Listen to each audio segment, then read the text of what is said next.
Welcome back, and today we're talking about Tonikawa Over the Moon for You, episode 11. So like always, let's just jump into it.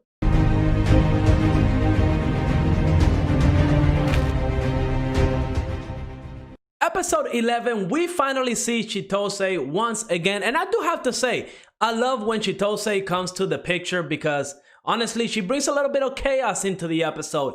And seeing Tsukasa kind of mess with Chitose and, and how gullible Chitose is, it was quite funny. I mean, seeing Chitose react to the house being missing, then seeing her react to Tsukasa living in the park. I mean, it was absolutely crazy, and it's just a little bit of fun. And I have to say, even though this episode, it kind of felt like a sponsorship by Street Fighter, like a filler episode almost, I did have fun watching this episode. I honestly like this episode. I know last couple of episodes, I kind of felt I wasn't getting what I wanted from this anime because I really want to learn about Tsukasa and her past. Why did she decide to marry Nasa out of the blue? Like, I really want to learn the reasons for that. I want to meet Tsukasa's parents.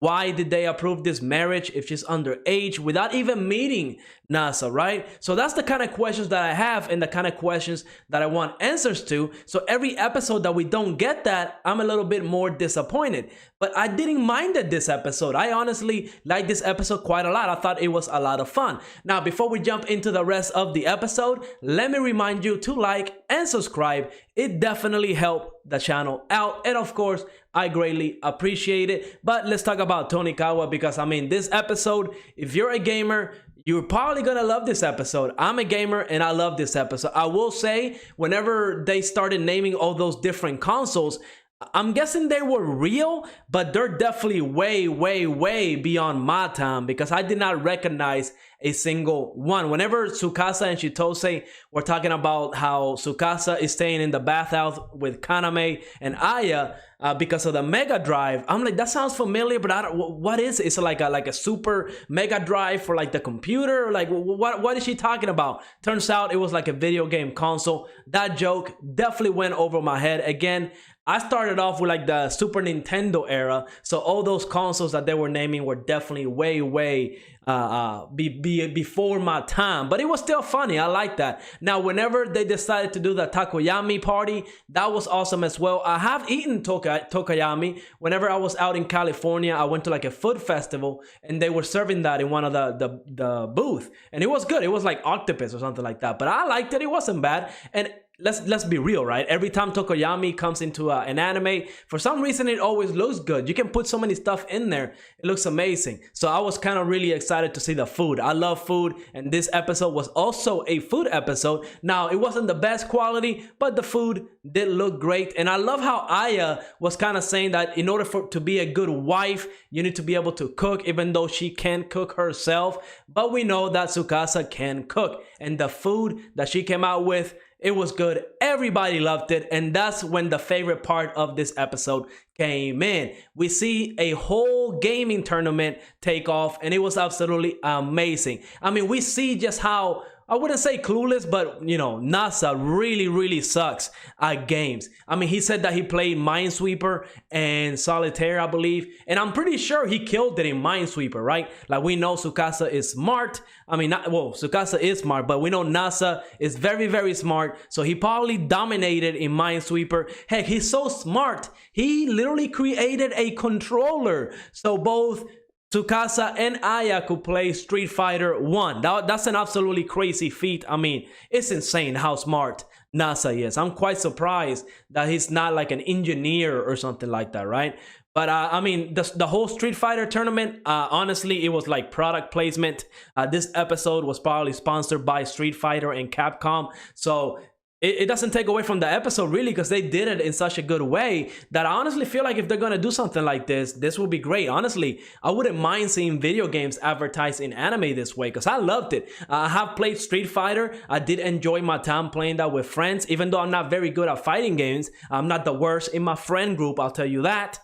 It was still fun. It was kind of like, bringing those memories back of when I used to play with my friends Street Fighter, and it was awesome seeing all these different characters play against Tsukasa and getting absolutely destroyed. I mean, Chitose, she got destroyed, but the funniest one was definitely Nasa. He just doesn't even know how to play. He was just getting perfect against Tsukasa. Like, it was embarrassing, honestly. Now, the highlight of this tournament was, of course, Aya versus Tsukasa. And it was fun because Aya was actually able to beat Tsukasa. But once Street Fighter 1 came out, you know, it was kind of, I would say, Tsukasa is like a sore loser almost, because I would definitely give the win to Aya. And they were playing this tournament to get Nasa to do a certain task, whatever the winner wanted.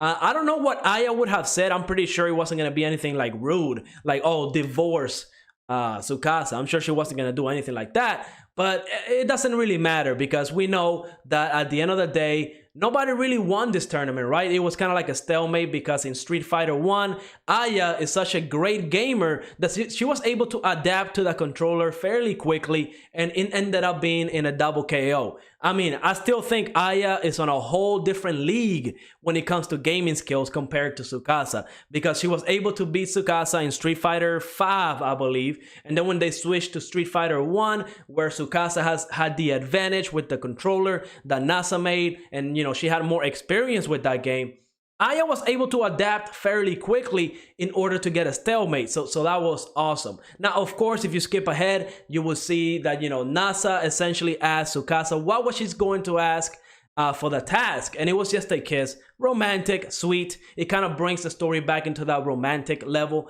because honestly, this episode we didn't get too much lovey-lovey with Nasa and Tsukasa. It was really more about the other characters. That was awesome. Seeing again Tsukasa playing jokes on Chitose, that was funny. And we got the preview for next episode, and I believe next episode is going to be the last one for the season. And it honestly, it caught me by surprise, because it starts off with, you know, the whole marriage words, you know, the oath that you take, like in sickness and in health, you will always be together. I thought my theory was going to be 100% correct.